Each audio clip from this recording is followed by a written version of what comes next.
Oh, yeah. What is up, friends? This is Trip, and here's my buddy, Jeff Pugh, freshly back from Hawaii and, smarter, kinder, better looking than ever. Oh, effects, dude. That's just too early. Oh, there's more. There's more if you need them. You just let me I know. I do not. I know, but see, Lori in the chat, she always requests the air horn, and she was already So, in the chat, so I was just like trying to be a giver, you know? what are you thinking? Okay. Well, Jeff, we did it. We did it. And and A I little want everyone late to though, but it's probably my fault. well, um, you know, this is our third time we've done a Bonhoeffer related class. But do you feel like this one was a little more effort there, Jeff? Trip, this has sucked the last 9 months of my life from me, literally.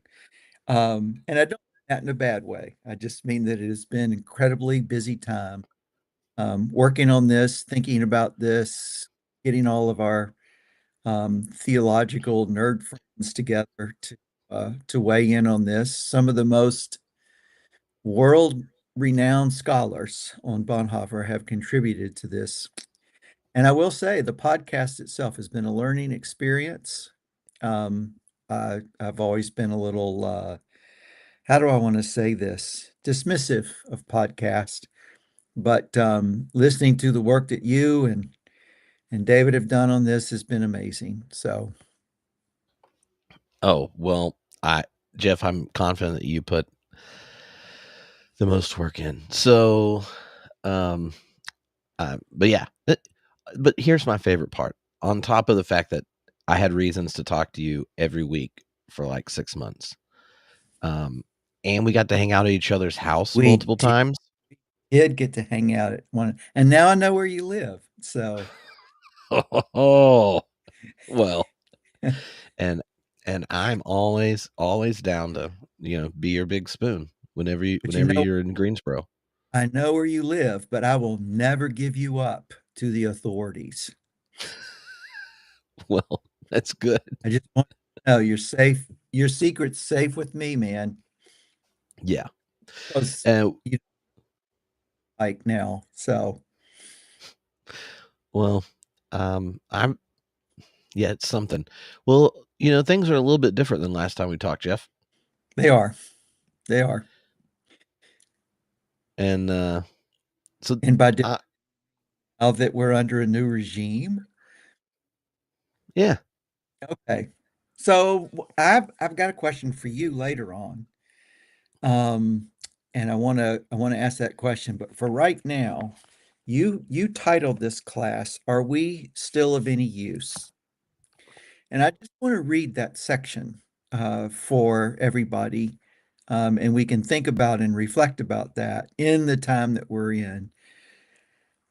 We have been silent, and Bonhoeffer is writing once again to family, friends, and those who are involved in the conspiracy. And he says, we have been silent witnesses of evil deeds. We have become cunning and learned learned the arts of obfuscation and equivocal speech. Experience has rendered us suspicious of human beings, and often we have failed to speak to them a true and open word. Unbearable conflicts have worn us down or even made us cynical. Are we still of any use?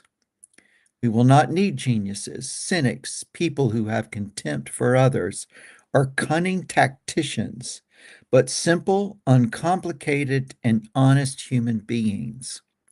Will our inner strength to resist what has been forced on us have remained strong enough, and our honesty with ourselves blunt enough to find our way back to simplicity and honesty? Now, right there, I think that that is probably a word for us in the time that we are now presently in. And when you said things have changed, I think in the last 3 or 4 days, we have seen that things are going to change with rapidity. It's not like they hid the blueprint. It was in Project 2025.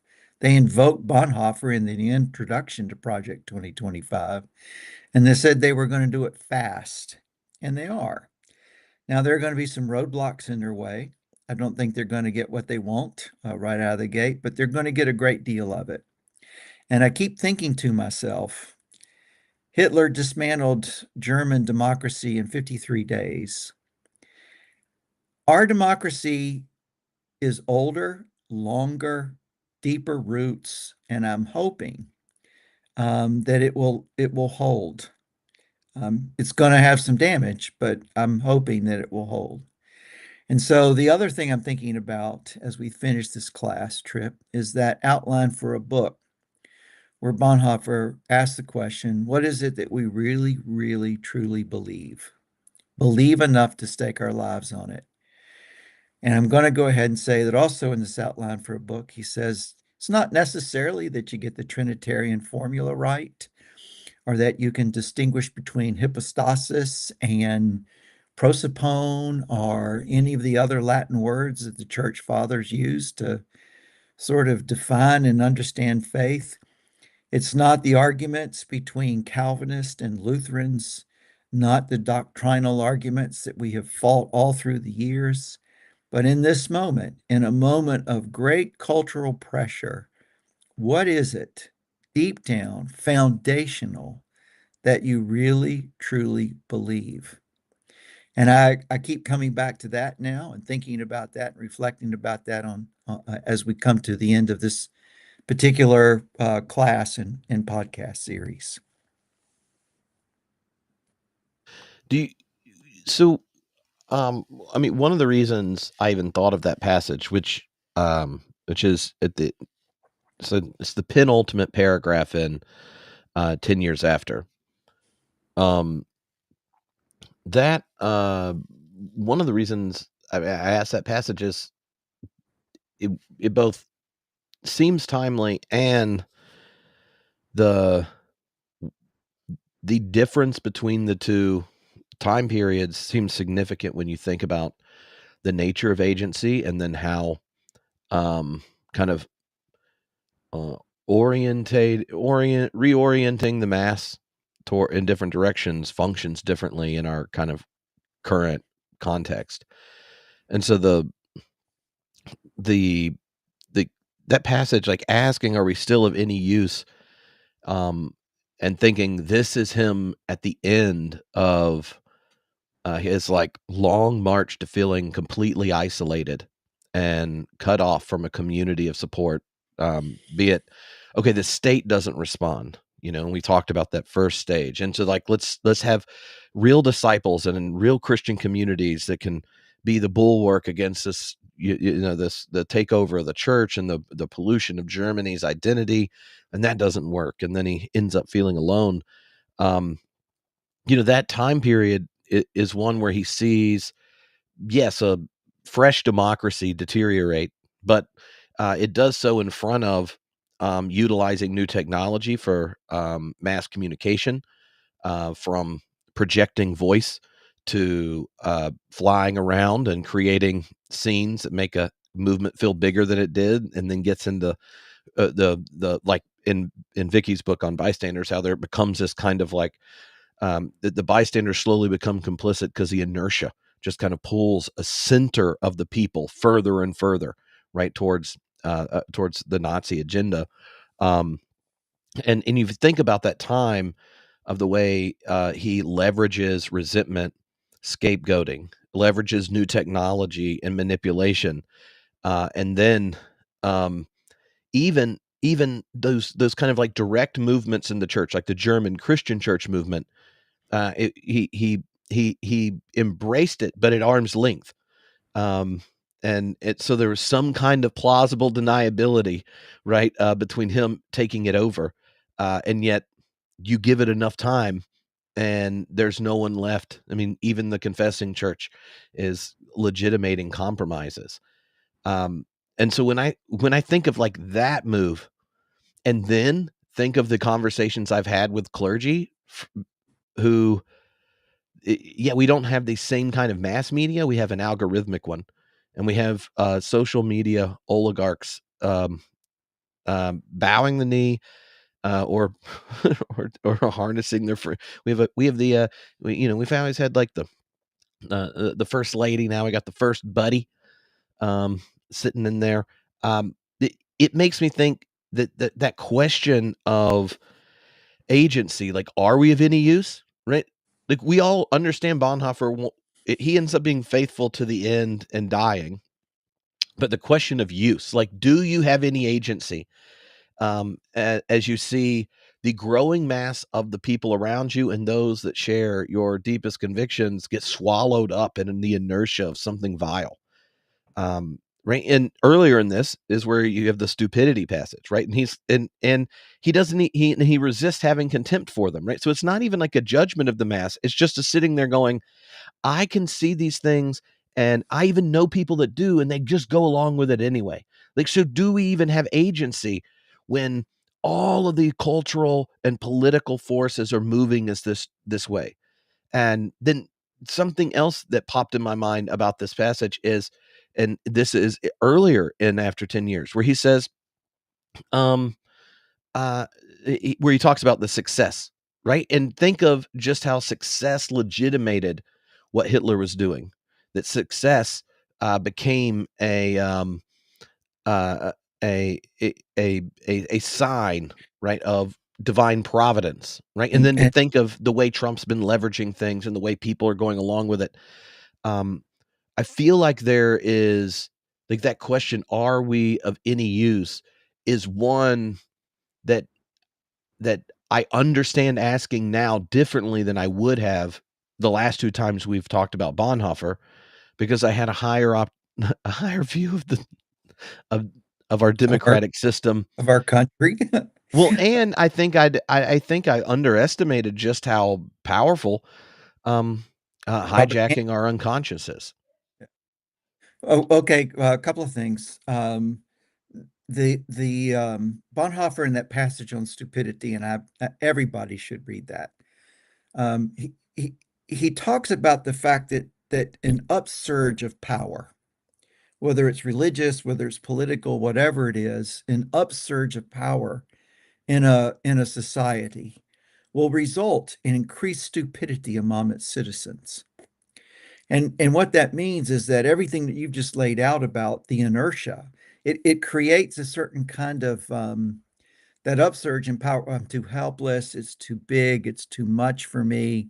I can't do anything about this. So I'm just going to keep my head down. I'm going to watch the Washington Redskins beat Philadelphia on Sunday. I don't care about anything else.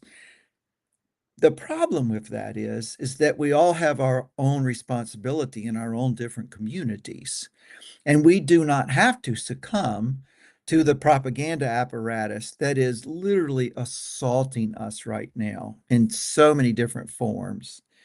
Our propaganda technologies now, the ability to create and, like you said, to manipulate the unconscious aspects of us, is Goebbels' wet dream.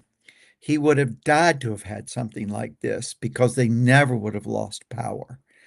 And so that's one area.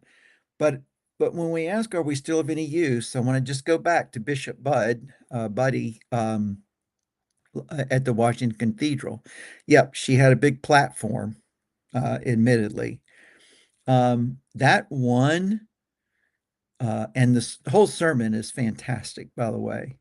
But that one statement there at the end that has seemed to garner so much media attention, where she gently implores the powers in front of her to have mercy and compassion for human beings. Um, that has resonated in so many different corners because people are seeing a different version, a different vision of what Christ means to people than the one that they're getting from Christian nationalists, who I'm just going to go ahead and say is the greatest idolatry that we currently face. Um, this wedding together of national identity and Christian identity. Um, but that one moment, that one little moment of light. So what happens if that moment of light just happens over and over and over again? It happens from your pulpit. It happens from the bishop's office. The Bishop of Virginia, the United Methodist Church, has started posting the baptismal creed about, will you fight evil? Will you renounce Satan? So she's been posting that. Um, on Facebook and other places, the light is going to have to make itself known. And I really appreciate what Bonhoeffer says there. It's not going to be cunning tacticians. And at this point, I just want to call out Democrats and say you guys are getting worse than useless at this point. So grow the hell up and realize what you're in, and stop being so. Oh, I'm very concerned about the raids in Newark that, were arresting people without warrants and people that, okay, so honest, simple, uncomplicated human beings. Those people, and I put Bishop Buddy not in, she's not uncomplicated. But I put her in that realm of somebody that's able to speak a true word to the powers. And I think this is going to have to happen. And that's our use over and over and over again in whatever position we occupy. Are you a truck driver? Are you making deliveries? Then you have a chance to be a light bearer.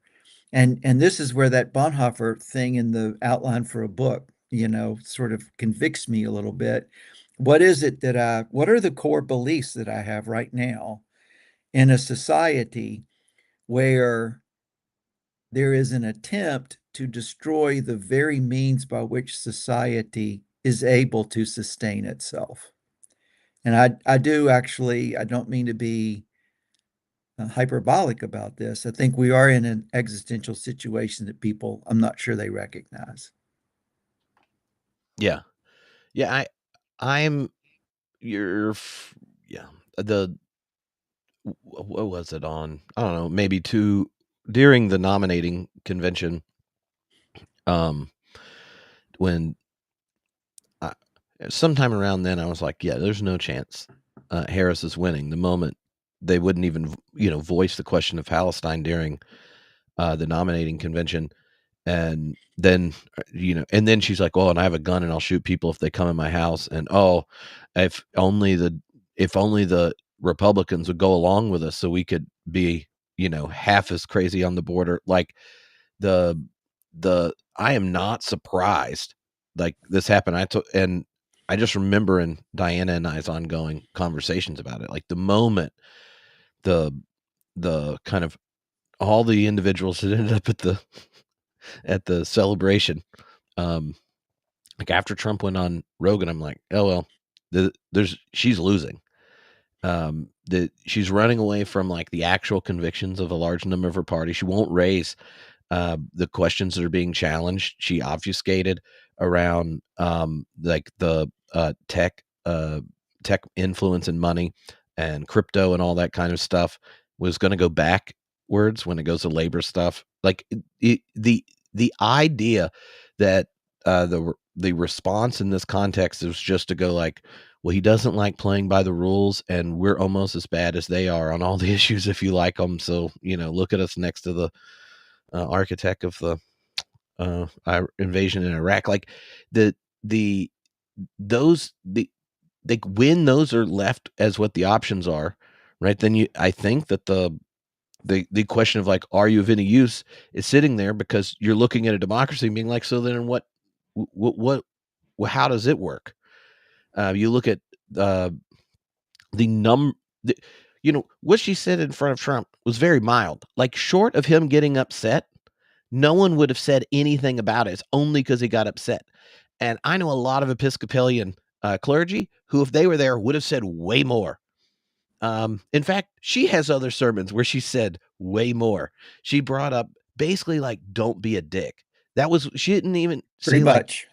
it was like, could you be compassionate while carrying out policies I disagree with? If he hadn't got upset, no one would have said anything, um, and it would have gone over. And it was rather tame for a mainline Protestant's thoughts of what they would say. So I'm just sitting there going, I mean, he drew attention to it, right? But the the that feeling that Bonhoeffer's having of the like I see the failures in our political structure, and I see the kind of mute deafness of the church, and then what do you do? I think a whole lot more people are feeling uh, are waking up to that kind of situation in the present. Yeah. So it's very difficult for us in this moment when you're in the middle of it. It's very difficult to discern what's happening around you. Um, but I think, and especially for people that couldn't anticipate it, they're like, what the hell is going on? And yet, for months there were people saying, don't do this, don't, this election is crucially important. Now, you may be on the side of those folks that say it was the best of both, it was the worst of two choices. Both choices were bad. Both choices were going to continue genocide in Palestine. And that is without a doubt true. That at some point uh, is going to become a theological issue for people and their understanding of what Israel is. It already is a theological issue for some people. I don't want to get sidetracked too much on that, although it's part of a larger piece, because actually, given the trajectory of things the way they're going, I can see it happening in your lifetime that Israel will no longer exist. And I can probably see, depending on which path we take now, America as it stands will no longer exist. I mean, we are in epical times. I'm not sure we're in an axial age, but we are in an epical moment. When Bonhoeffer, who also was kind of in one of those epical moments, and is overwhelmed by it, I appreciate the fact that he keeps going back and he says, at what point, what do we do? What's our responsibility? And I keep going back to that in my own life right now. What's my responsibility? Um, am I going to do shifts on 24/7 duty for a local refugee who is living in a church facility? Am I going to help train people? Congregate Seville, the group that was responsible for training clergy for and others for nonviolent resistance in Charlottesville back in on August the 12th and back in 2017. They've reactivated here. So there are a lot of things that are going on, but I keep coming back to what is a Christian? What is a church? We all we hear and all people have heard was Christian nationalism for just months, and they hear one small voice of compassion. Don't be a dick. Maybe we can just distill the gospel into that, but and then people are absolutely, oh my God, it's like they've never heard this before. They're stunned that somebody would say that. And the response from the right, and I hate those terms left, right, I don't even know what that means anymore. I know what it means when it started in the French Parliament or whatever about who sat on the left and who sat on the right, but what that means anymore, I'm not sure. But the conservative response to that shows that bearing witness to Jesus is going to create a lot of blowback. And that's the most important thing we can do. We can do that through the lives that we live, and we can do that through the words that we proclaim. And it's going to be I would hope that bishops, um, leaders, district superintendents, people in authority, in the mainline denominations, those who possess, uh, that kind of authority over clergy or have supervision or whatever. I hope that they will give all of their clergy green light to tell the truth, no matter if it empties the church. And I know that that sounds kind of drastic, but that's I have had experience of saying that a thing that needs to be said and losing a third of the congregation.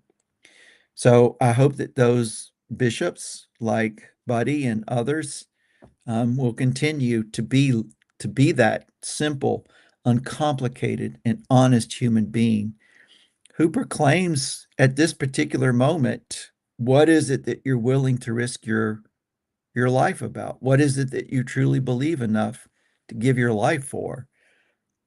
I believe God created human beings in God's own image.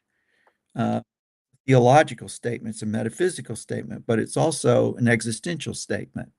Every human being that I encounter in some way is that creation, even the assholes, and that's the hard part for me. Yeah. Yeah, I think that there's a, um well, I mean, this might be putting it cheeky, but, We're we're being a little cheeky today. most of the mainline churches are gonna lose a third of their congregation in the next 15 years because of actuarial tables anyway. So you Yes, may as yeah, well just lose it a little earlier, but find a conscience and see if there's other people in the rest of the country that might be excited to have a community they spend time with each week that at least calls us towards compassion and justice, and might orient them to figure out what that looks like in their own neighborhoods and communities. or conversely, if a church is bearing prophetic witness to a better vision of human existence, a vision of love God and your neighbor that results in stronger communities, stronger societies, communities not oriented around profit, that don't organize themselves around dominance. It may well be that some of those churches fill back up um, with people that have long given up on the church because it meant nothing to them in the moment.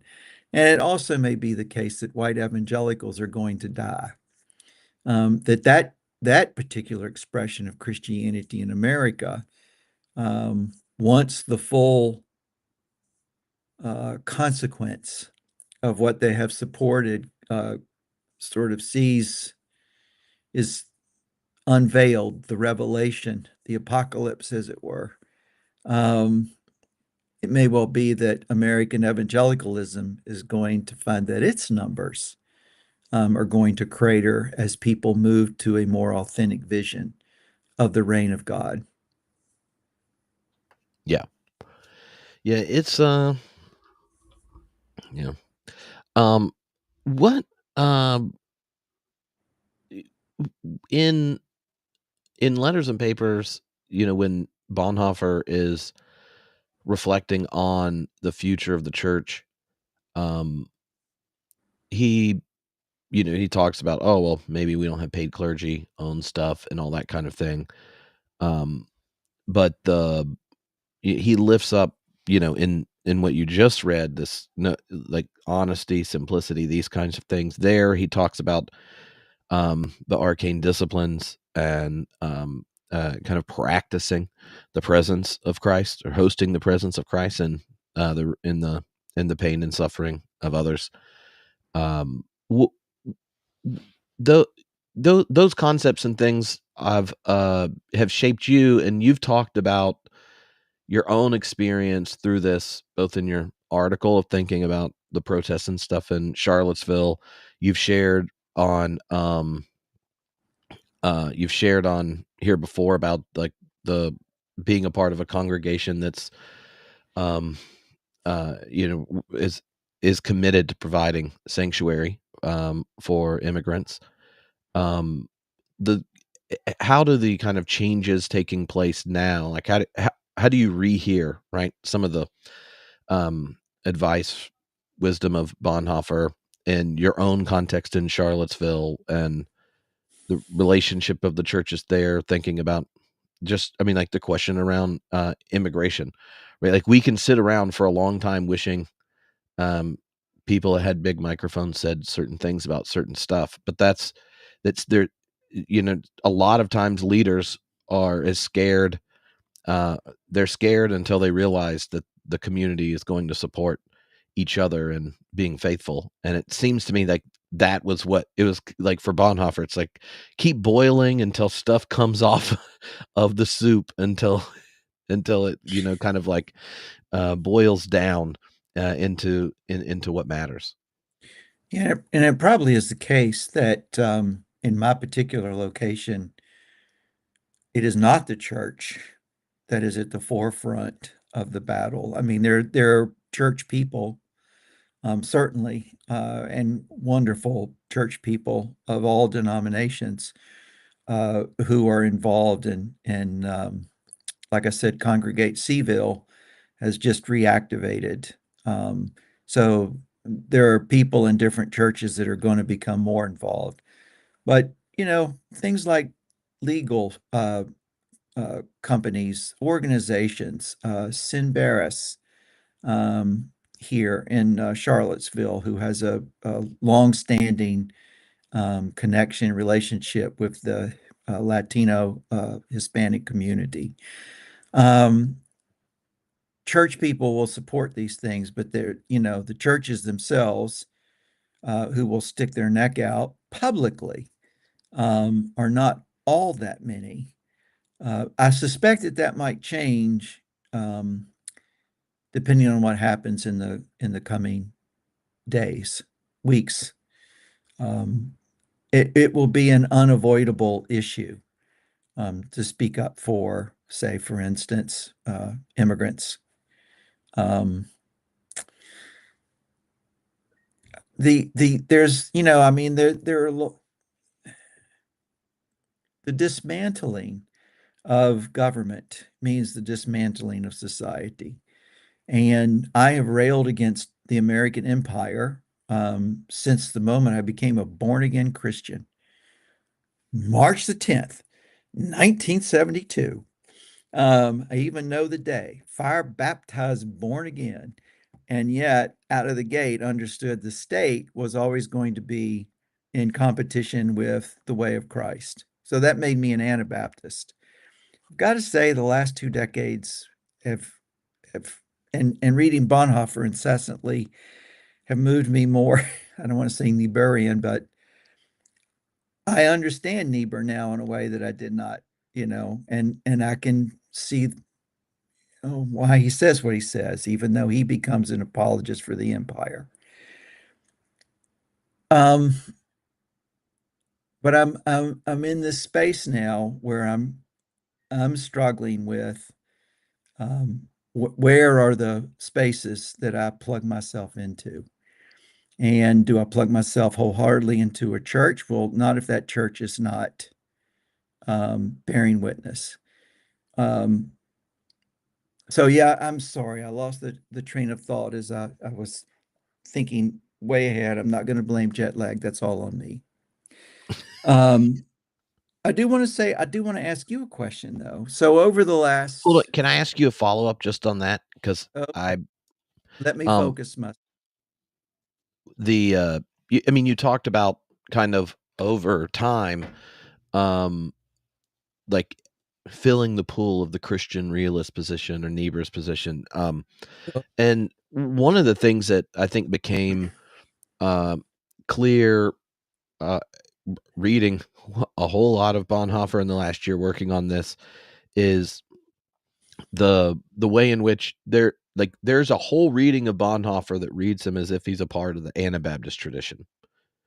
Um, where he's like a committed pacifist on these like an Anabaptist on principle, and then there's a whole slew of scholarship that's like you're misunderstanding that he's reading the Sermon on the Mount and taking it seriously within a Lutheran framework where you know you have the orders of creation and all this kind of the mandates. You know, he dials it back a bit, just down to just a mandate for Bonhoeffer.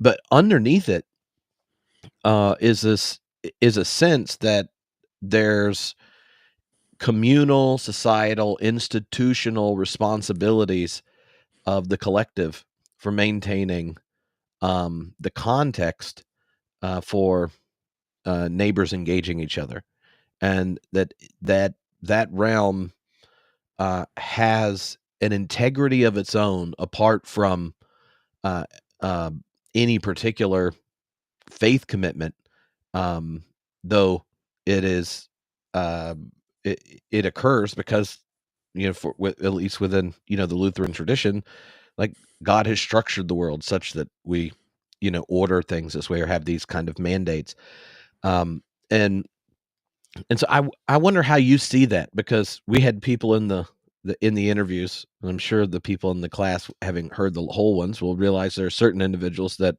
read Bonhoeffer as having been much more of an Anabaptist, and then there are others that read him as like, no, he's like a Lutheran who who's taking the Sermon on the Mount as seriously as he takes the Ten Commandments.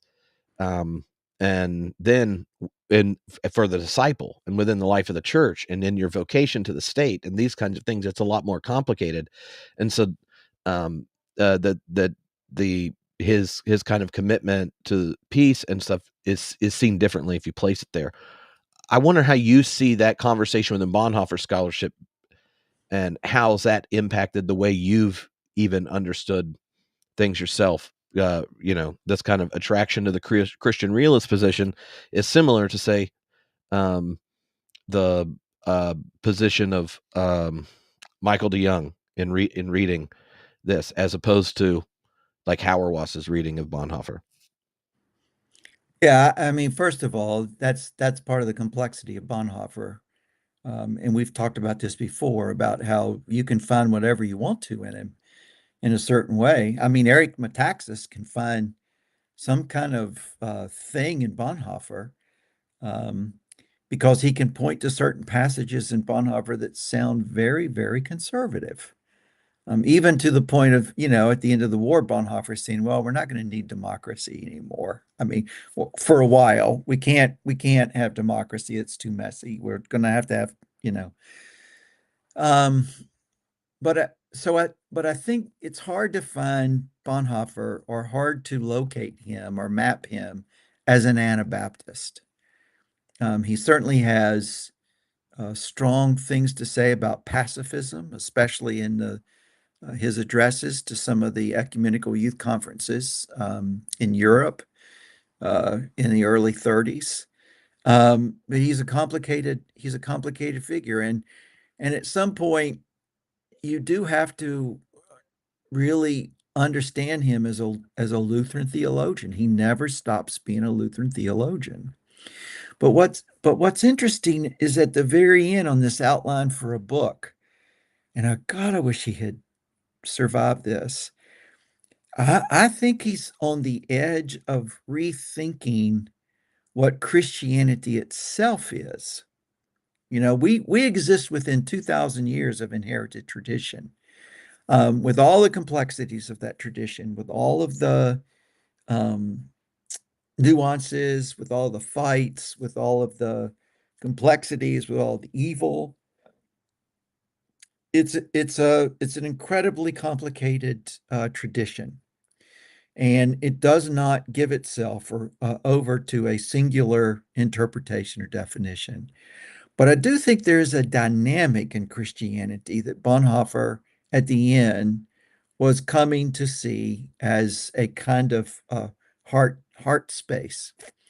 There's that Christianity since Constantine, and then don't I'm going to break with the Anabaptist, or I'm going to break bad on the Anabaptist interpretation, has made its compromises with the state, has allowed itself to be used by the state, has lusted after state power, has defined itself in terms of empire. The status quo Christianity has always been there, especially since 312. There is another stream of Christianity that has constantly been flowing, that is radical, that calls into question the status quo. I think that embodies the best of Hebrew prophets, that is continually calling the structures of the world to a better way. And I was always attracted to that particular stream, so that's why I had, you know, strong attachment, maybe still do, to Anabaptist. I was reading Anabaptist in graduate school, and I'm like, yeah, so maybe Menno Simons has something here, or maybe Balthasar Hubmaier, Now, the murderous Anabaptist of Münster in 1534, I had to, put that away. But but in these two streams of Christianity, what is it that has been the one that has manifested Christ? What is it, is it the imperial status quo justification of empire, or is it the one that calls us to a different vision of human beings than the one that the state offers? And at the end, Bonhoeffer pretty much just comes out and says, look, the church is going to have to sell everything it has and give it to those in need. Clergy are going to have to not be paid anymore except for free will offerings. The church itself is going to have to dismantle. This is a very Anabaptist idea. Where where my struggle comes is even after the faithful community, the beloved community manifests itself, um, is it just going to manifest itself for its own self-righteousness, for its own sense of purity, for its own, oh, look at us? Bonhoeffer in Discipleship, he says the church is like a train going through enemy territory. And, the disciples are the ones in the car as the train moves through enemy territory. That's not the discipleship that he ends up with, because the world, um, in some senses, forces him to another perspective. So, the Hauervasian, and I owe a debt to Stanley Hauerwas, and I will always appreciate him. But at some point, the creation of the community, the alternative community, the community of witness, um, has to move into the world in a way that oftentimes we don't do. Because we stay within our own communities. And and and like Anabaptists stay within their own communities in a certain sense. So at what point do we become involved in the political process? At one point, do we even do something like we vote? Okay, we vote, but we're going to vote for these very imperfect options. Is one less perfect than the other? I mean, so we find ourselves in that situation. In the moment that we're in now, what is it that needs to be resisted? What is the alternative to the world that is being created, to the social agents that are being created by propaganda? And can we stand strong enough with our own particular identity as Christians to resist that propaganda? And I think that's what Bonhoeffer was at the end when he's writing this outline for a book. He's saying, look, the world's going to be the world. Don't sit there and go, oh, you're evil or you're sinful or you're whatever. Just be the witness, be the bearer of light, be the speaker of truth. And this is where I think we all have to figure out our place now. Action and prayer. He says righteous action and prayer is the only thing that's going to do any good now. So on the other side, they're acting. They're continually in motion right now. Christian nationalists are continually in motion. They're behind Project 2025. So make no doubt about it. A lot of things that are happening, are going to happen to our society in the coming days, are being driven by a particular vision of Christianity that says that dominance um, is a core value of Christian faith, dominance over the sinful. Um, I keep going back to the fact that in all of the things that we've been talking about with Bonhoeffer, and all the complexity and all the places that I may find issue with him, what I keep going back to is in the crunch moment in 1933, he's one of the first out of the gate with the warning. You you know, a misleader, right? Go back to that one of those earlier podcasts where he gives that, speech on Hitler as disguised in some ways as being the leader that will lead Germany astray. Well, here we are. We have a misleader. We've known it for years, and you might as well just say what it is now. Um, so yeah, once again, talking too much. I will blame that on jet lag. Or, or the fact that I've got this one last chance and I'm all just trying to get it out of there. Well, it's not hard to talk me into talking to you, Jeff.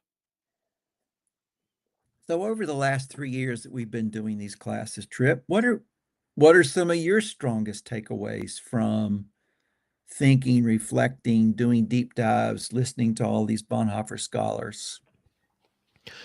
Um, okay, so the first one, which is on the theological nerdy side, not necessarily as uh, it is act and being, and well, his both of his two dissertations. And so in act and being, like his criticism of the liberal tradition and the kind of uh, early Bardian position are, I found, and I probably hadn't read it in 10 years or something.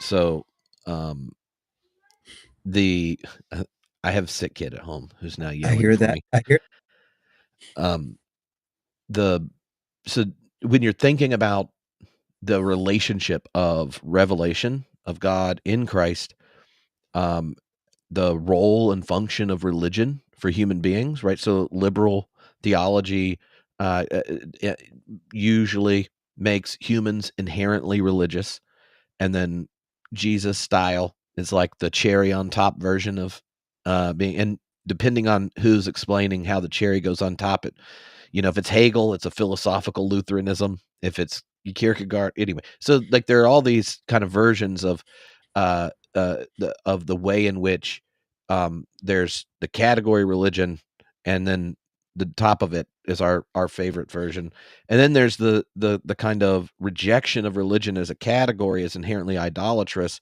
and no, it's the event, the Christ event, that does this.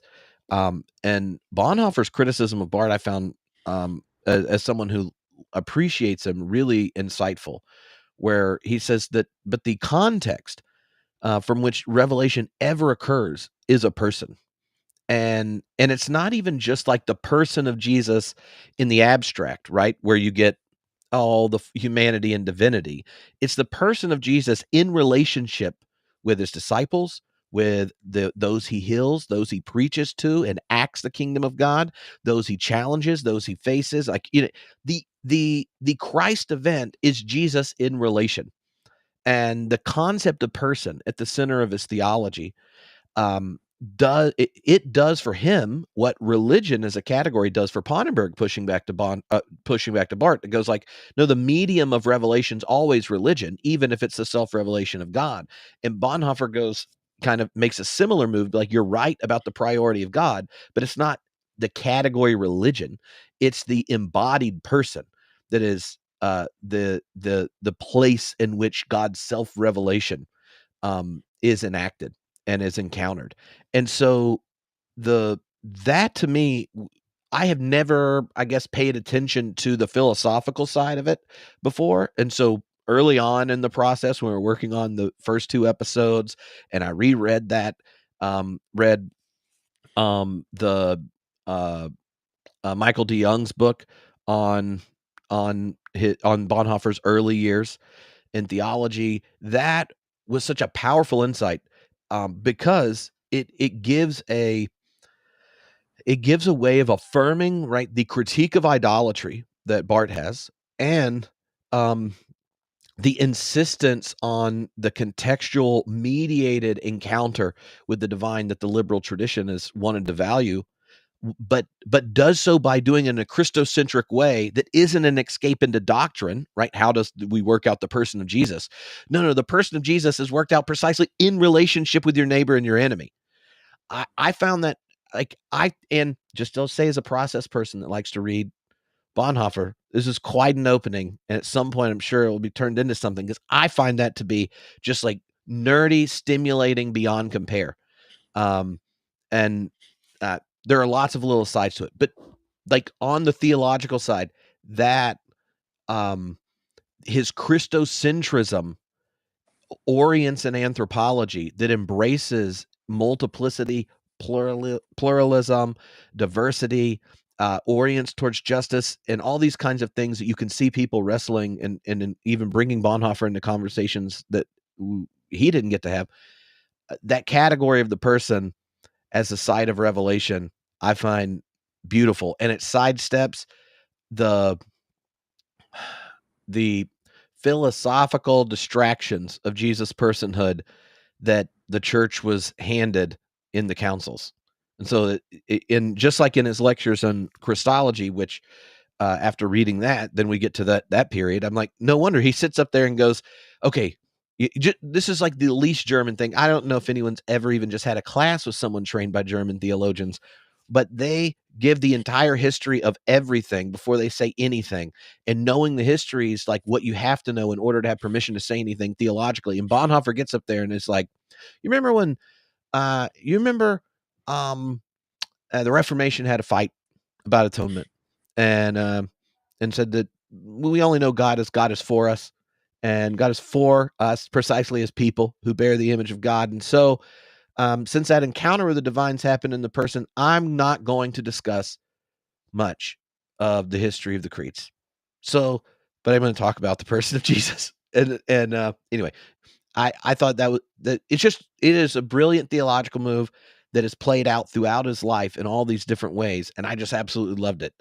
Um, I think that centrality right there is it, is it, you know, I mean, the trans, it's his metaphysics, it's his ontology, it's everything.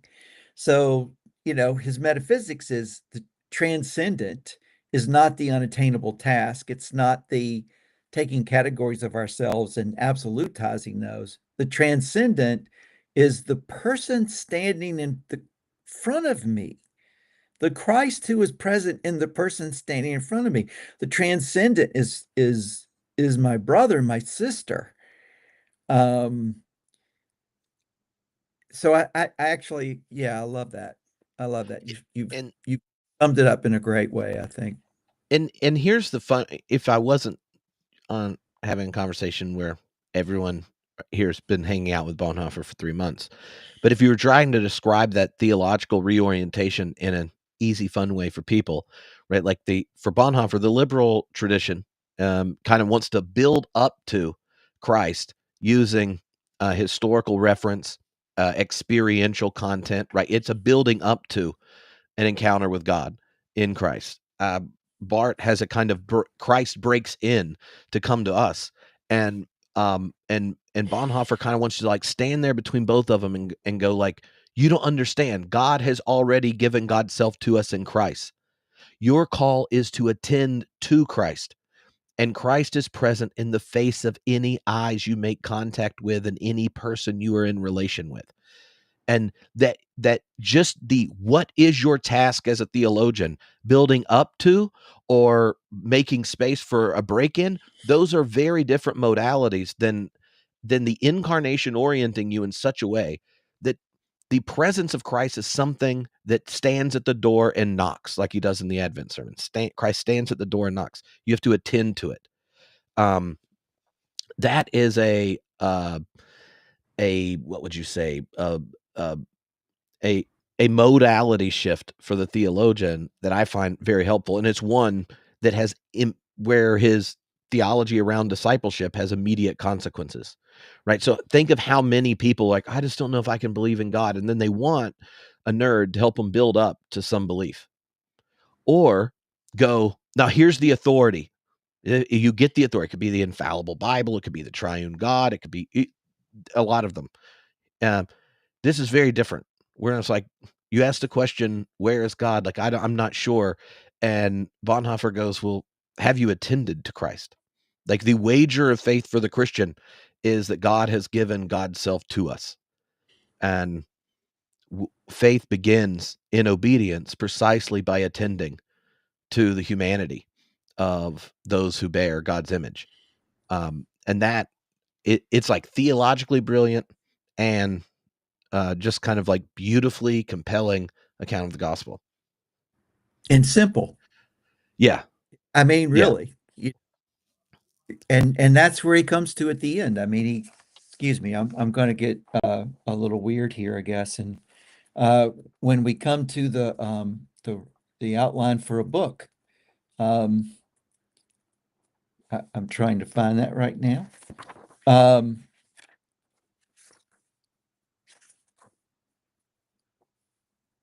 church is only there for the church is church only when it's there for others. In particular, our church will have to confront the vices of hubris, the worship of power, envy, and illusionism, and the roots of all evil. But then he comes to the point of what do we really believe? I mean, believe in such a way that our lives depend on it.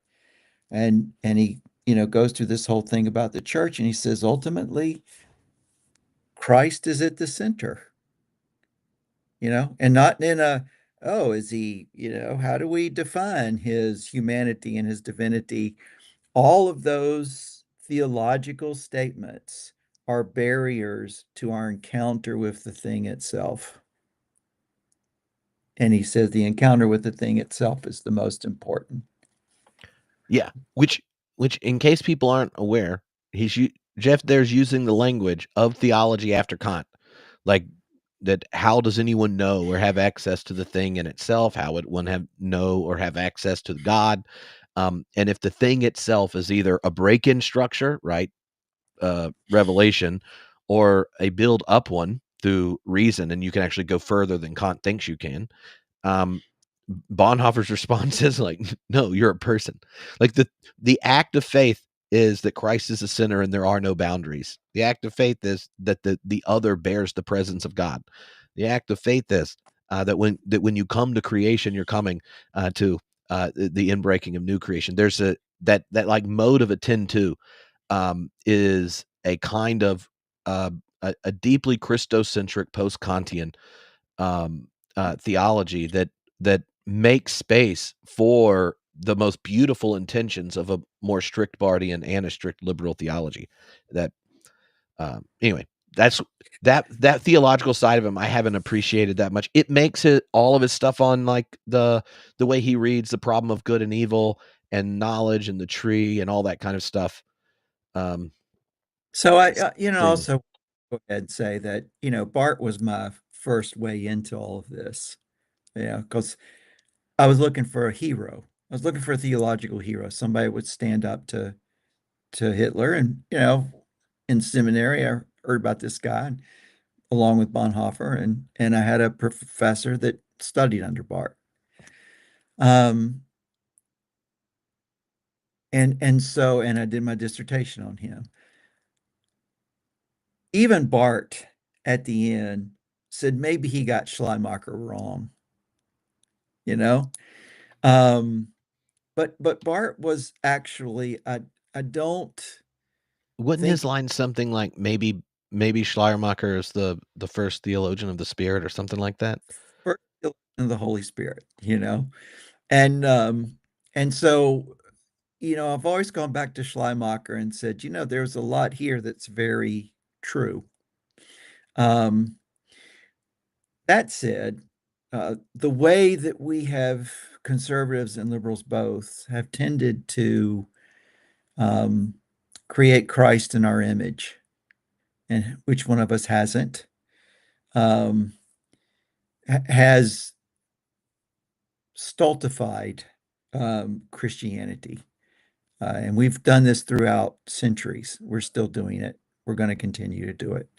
Has stultified us because that simplicity of the human being in front of us, that we encounter Christ in that moment.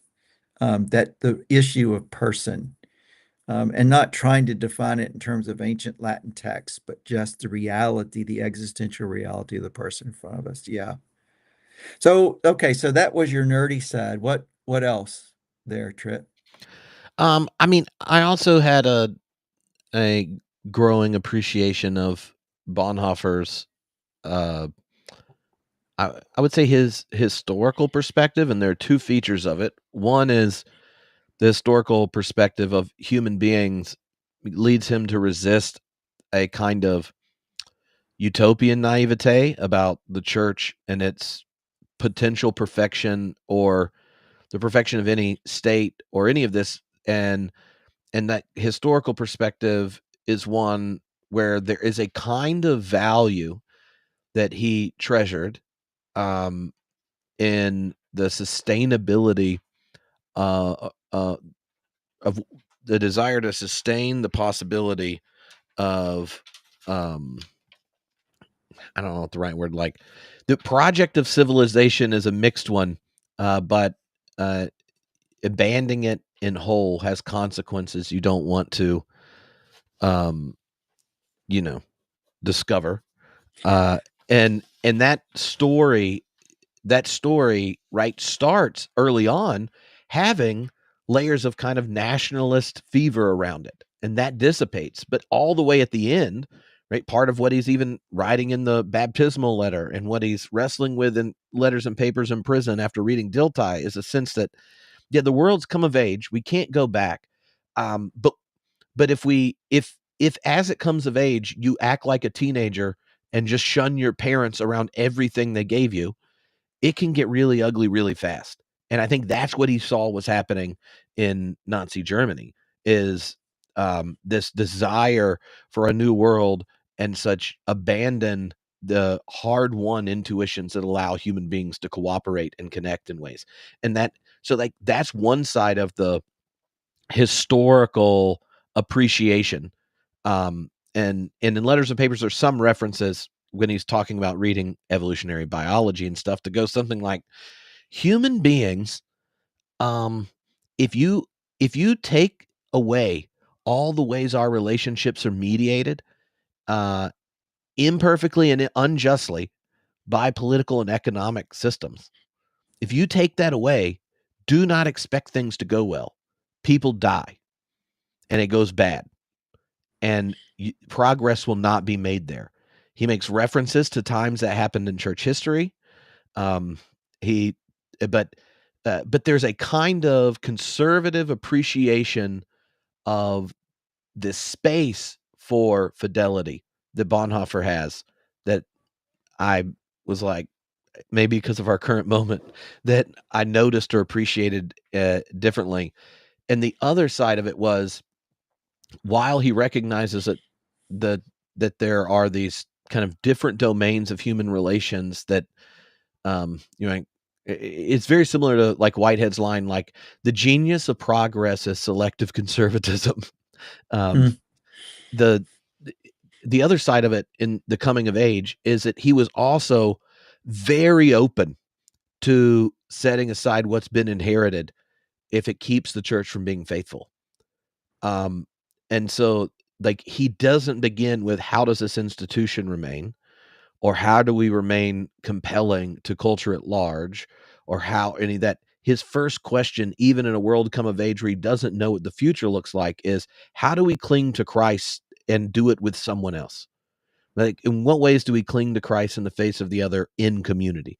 And whatever that is, that's called the church, and I will give myself to it, or tell my godson, this is what I hope you give yourself to, but I know it won't look like what your dad and I wished we got to hand you. Right. And yeah, so there's that sense of like, let's conserve how we mediate relationships to not slide back down the whatever you would want to call like structural chart to a previous period, but also recognize the death dealing ways it can be seized. And then on the other side, he's like, there's something so essential to conserve in the church, namely our encounter with Christ, and let us not cling to the institution and forms of the past that become idols and keep us from that reality. And that kind of dialectical tension for both civilization and the church is, uh, was inspiring to me, and the way you see it track over time, since we got to spend so much time following him. Yeah, that and well spoken.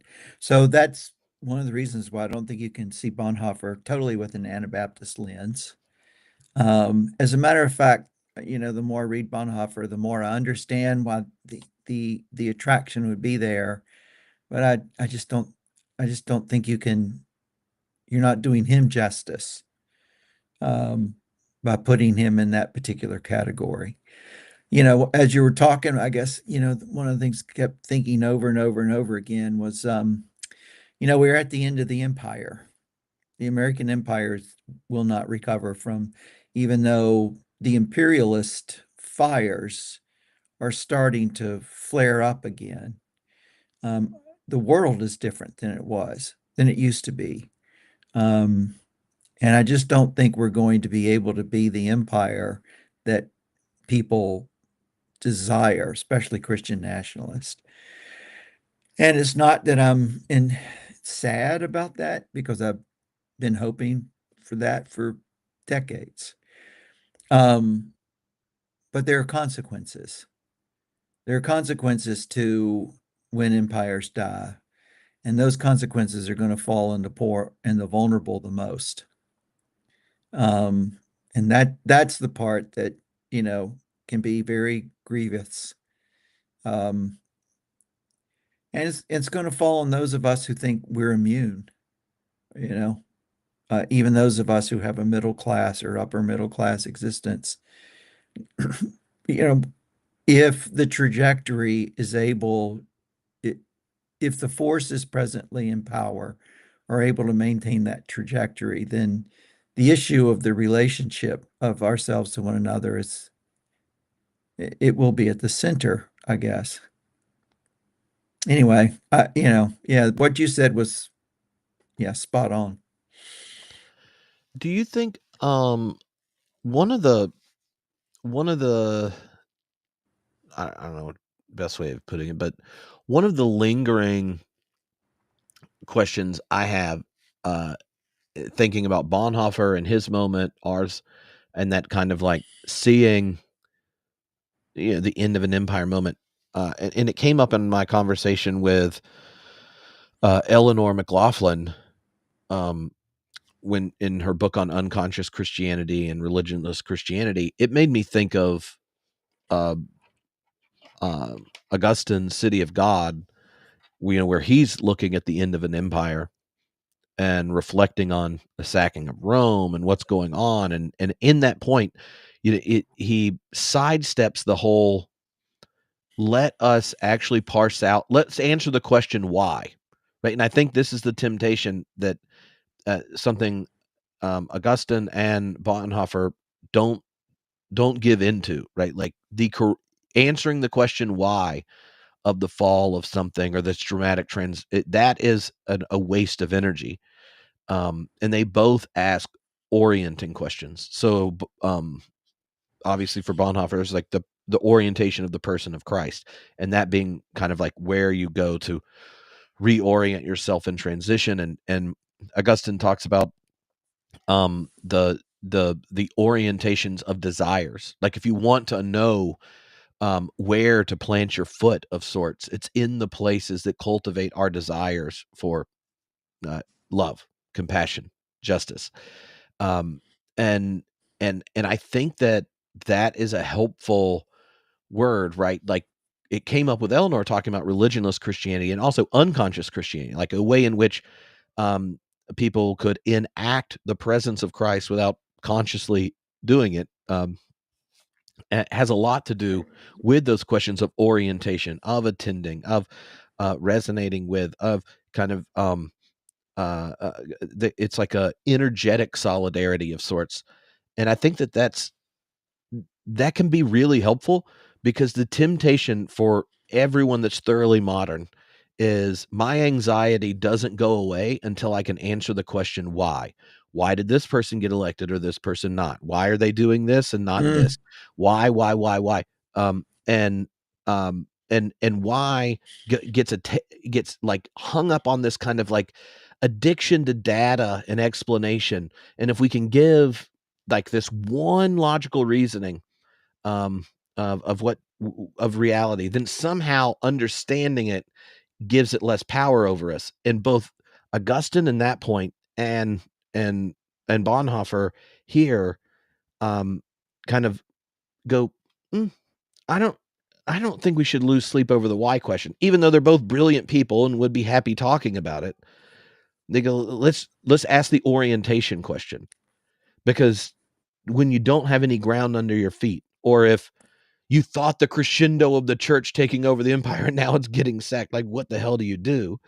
Let's How are you in community that or helps you orient your desires uh, with the energetic love of Christ, and that gives you a space then to even start trying to understand something. And I feel like that's uh, a challenge to someone who like professionally likes to ask why questions. Yeah, I mean, my question since November has been, why did we commit nationcide? Which is Mm-hmm. essentially what we've done. We've committed nationcide. But I like the way that you phrase that, because we're asking then the wrong question. And the right question then is, so at what point do I orient myself now in relationship to others, to myself? You know, we we had always hoped for the institutions to save us, and those institutions now are crumbling. Law is going to become what Trump desires it to be. Now, there'll be some stop gaps there, like the judge who was able to stop the injunction with the birthright stuff. So there'll be some, but that is going to be a wounded organization. So in the midst of that, you know, where do I put myself? We keep coming back to the issue of relationship, and everybody's going to have to answer that for themselves. Um, yeah, go ahead. Okay, this is the one other thing on that, uh, and this was like a synergy during this process. I also got really into Byung-Chul Han, the philosopher, while we've been working on this Bonhoeffer project. And he has, he's like a cultural philosopher, social philosopher, um, um, and wonderful writer. Anyway, I it, he's great. But one of the things that he pointed out, and this is a place where Bonhoeffer's person framing I find makes a connection to our unique moment towards the end, late modernity, or the breakdown of the neoliberal, whatever way you want to talk about this part of modernity we're in and the way it sucks, especially the way it's been reformed by a lot of technology. And he talks about for early parts of modernity, the industrial part, where the nation states are thriving and things, there was a kind of subjugation from the outside that takes place, where you're controlled uh, by negative power, and that it is shifted of late to positive power.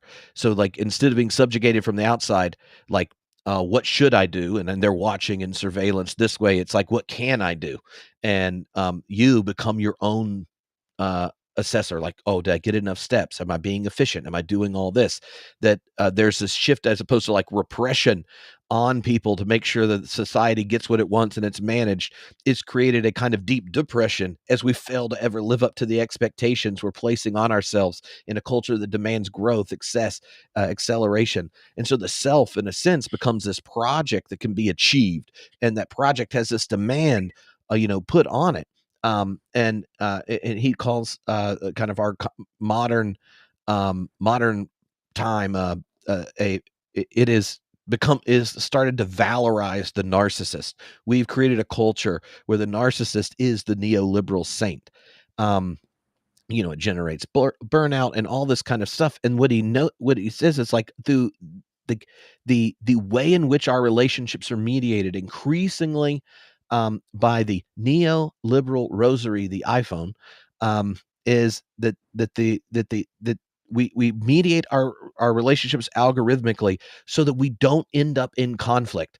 that there's no experience of genuine otherness. So we're siloed, our anxieties and tribes are known, cultivated, and then we opt out of just places you encounter other human beings.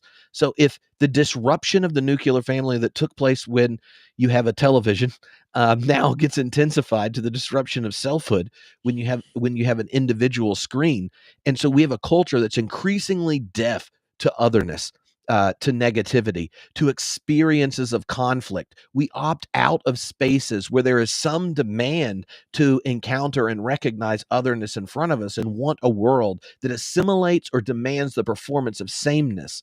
And we are now so uncomfortable with negativity, or uncomfortable with challenge, or uncomfortable with otherness, that it is experienced as a threat and challenge to our own selfhood.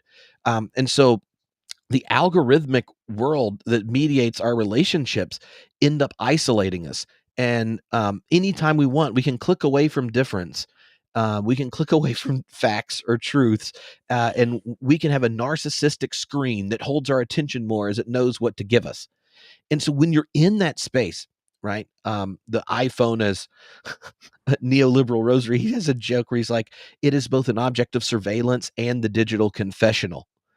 Um, and so we have like a series of ubiquitous options for holding our attention, but the content itself, he says, is meaningless. If we obsess about the content of our tribe, we don't understand that you're being entertained but encounter nothing. And so he has this sense where he's like, we need to reintroduce rituals, contemplation, otherness, conflict, all this kind of stuff, that we need a way to reintroduce negativity and tension to awaken to the reality of the other. And that is exactly what's being muted and in our world.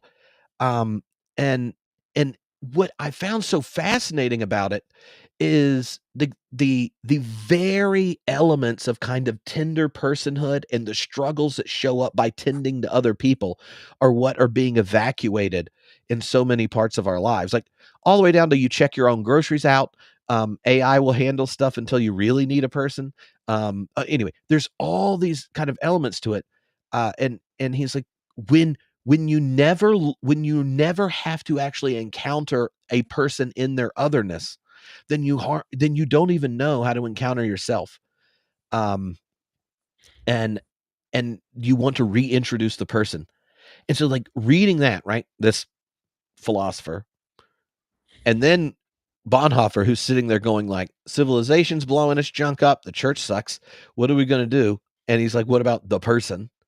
I just found like deep resonance between the two. And uh I mean, I I Byung-Chul Han's the philosopher, and then reading 5 or 6 of his books while we were doing this, the his like looking at our own context and then thinking about the role of the other and as the reality of Christ and Bonhoeffer's made me go, "Oh, Yeah, I just love that. The issue is that on the other side of that pole is the othering, um, is always done. If there is a other, it's my enemy. It's somebody I can't trust. It's that person over there who, you know, wants rights for humans. It's the transgendered person. It's the other side of what he's saying is that when the othering comes, it's never the othering as the person that I'm related to. Um, when the othering comes, the othering is that person is my enemy. I keep losing your connection, it looks like. I'm sorry about that. Um, you're good on so, my end." how do we how do how do we enter into um relating to the other when we disagree with them, when, I mean, that's where we are. And at some point also, I think we have to just go ahead and say that there are going to be times when we engage with people that we will simply never come to agreement with. But one of the things that I appreciate about Bonhoeffer is said, and there are people that I'm vehemently just I think are following evil paths. Um, Bonhoeffer says we cannot hold them in contempt. Because when we start to hold other people in contempt, then we are letting the evil itself define us. We are letting our opponent define who we are. And I keep having to keep that in mind. So if I look up from my phone, or I step away from my computer, or I step outside, or all of the most profound moments of our engagement are going to have to be embodied. They're going to have to be in person, body to body. Um, I have the friend that I was just with, John Osorio at the University of Hawaii, Manoa, just finished a process a little while ago where people in Hawaii are trying to figure out what their future looks like. And one of the things they had to do was bring together all of these disparate voices, people that were in the Hawaiian sovereignty movement, plus bank executives, plus corporation people, plus Hawaiian radical activists, plus people that are, just trying to deliver social services to people in need.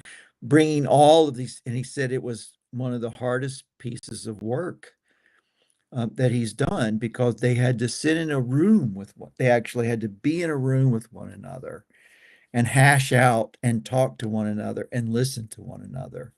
And that takes a certain amount of discipline. There's some people I just don't want to be in a room with, but I have to be in a room and listen, right? Or I'm not going to be able to understand them as a human being. So what are the fears? What are the hopes? What are the dreams that motivate this person in a certain way? Why did you vote from, in such a horrible direction? Or, and that's a man, that is just step by step, person by person. What the thing that I liked about what you said is that there's going to have to be some disentanglement from the technologies that are creating us. There's going to have to be I don't know, a rehumanization of our embodied existence. And I say this as somebody that, loves all the Mhm. technologies. Yeah. Yeah, and um the hidden cost of them is significant. Like, I think we're growingly aware of the hidden cost to the social fabric. We're growingly aware of the hidden cost of energy demands of the lives of people who are mining precious minerals. I mean, there's so many things that are connected to it. Um, I don't know. I'm teaching a class right now on like how culture, religion, and technologies, history, and how they impact and shape each other at Luther Seminary, and uh, doing it every time I do something like this. By the end of the class, I'm like, really love Jacques Ellul, and then after like, I'm just like, hey, he has a point. I think he's got a pretty good He point did. here. Yeah, I mean, prescient, right? He's writing the 50s, 60s. I mean, he sees it all coming in a certain way. So, okay, so we've gone a little bit on, got a few minutes here. So, do you've got a final word um, on this? Ooh, my main thing is I just want to say thank you. Like, you've put a lot of effort and energy into this, and I mean, I'm really glad we're friends. But the getting to do this with you has been so much fun. Um, I mean, I know some of your former students that loved your class, and getting to do it online with you before was great. But the doing the class and building the whole audio series, um, and trying to make as compelling as possible Bonhoeffer's own life, and the the wisdom you've gained over years of wrestling with him and teaching it and stuff has been a joy. Um, so Yeah, I'll never oh, look, hold on. Sorry, I'm reading the Shutdown Red Hill Coalition in Hawaii. So this person understands what Hawaii is dealing with right now with the military and stuff. And Gary Hoover, I appreciate that very much. our friends in Hawaii are very much impacted by that um, destruction of their water sources, the poisoning of their water tables and stuff. It's just really bad stuff. Okay, so sorry I got distracted. Yeah, trip, always lovely, and have enjoyed this thoroughly. And I have learned over the course of the last 3 or 4 months from our conversation partners. So I appreciate that opportunity. I do think that there is a space in which old white dead guy theologian, um, in this instance, can be helpful resource for us to think about what does Christianity look like in the profound pressure that it's going to be put under. And one of the places, if we think about what we do, in the coming days, is I plan on attacking Christian nationalism every opportunity that I get. Because I think that the moment that you attach Christ to a specific community of people and you privilege them over everybody else, you've lost you've lost the essence of Christian faith. And what you're talking about and what's been talked about today about that relationship to person is exactly so. There are a lot of other things I could say, but yeah, it's been a blast. And I would like to do something other than Bonhoeffer. Oh yeah. You know, Well, I'm sure that can happen. I'm not a political theology. Some. I'm going to go read uh, Byung Kyung Han. yeah, yeah. His the yeah. I was about to just start listing off books of his. I just read this new book, which is the first introduction of his thought. Which, if you want a systematic exploration of a philosopher that loves writing 90-page essays on different topics, like he has one just like on the end of narration. He has another one called The Loss of Ritual. His newest book is called The Spirit of Hope, and it is like the most beautiful 90-page philosophical essay on hope. In it, like while Yeah. trolling hopeless existentialist, and then he like weaves in. Anyway, I don't want to go through, but it was one of my favorite books from last year. It came out like in December, and I like read it in 2 days. And I only took 2 days. It took 2 days to read it because I stopped multiple times, tearing up. It was so beautiful. It's just a beautiful book. Oh Um, God. it's Oh, linked on my Substack piece on like my 20 favorite books from the past year. That one is, right. but I could have put a bunch of his on there, but it'd be like, And oh. and so, since you mentioned that, Bystanders by Vicky Barnett is also on your 20 Mhm. books. And I also want to put in a plug for the Soul of the People, and extensive interviews that Vicky Barnett did with people in Germany, um, in later on in the 80s, 90s, talking about this notion of what were our responsibilities to our neighbors. And if nothing else, the core responsibility going forward will be present when your neighbor or your other is being oppressed. Be present for them, walk with them. Mhm. A lot of people in the world that, as Bishop Buddy said, are fearful. Um, Yeah. and a lot about global stuff I can't do. Can't attend to the one who's in front of me.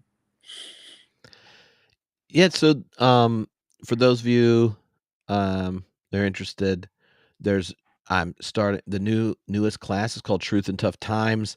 It has, um it's 12 different liberation theologians from across the globe, and then, uh, I'm doing it with Jorg Rieger, so they're interviews with all these theologians, and then he asked them the same 6 questions, and then we're going through those questions, kind of like weaving the insights and helping people that may not be familiar with either liberation theology or the context of, say, like, oh, here's what's going on in South Africa or Zimbabwe or in the Philippines or here.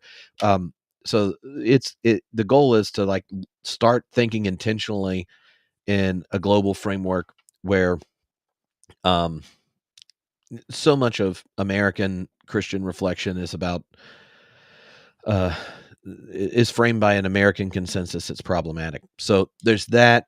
Over Lent, Dom and I are doing a class on Paul and his relationship to empire, and so there's that. But there's a bunch of other stuff coming up on the horizon.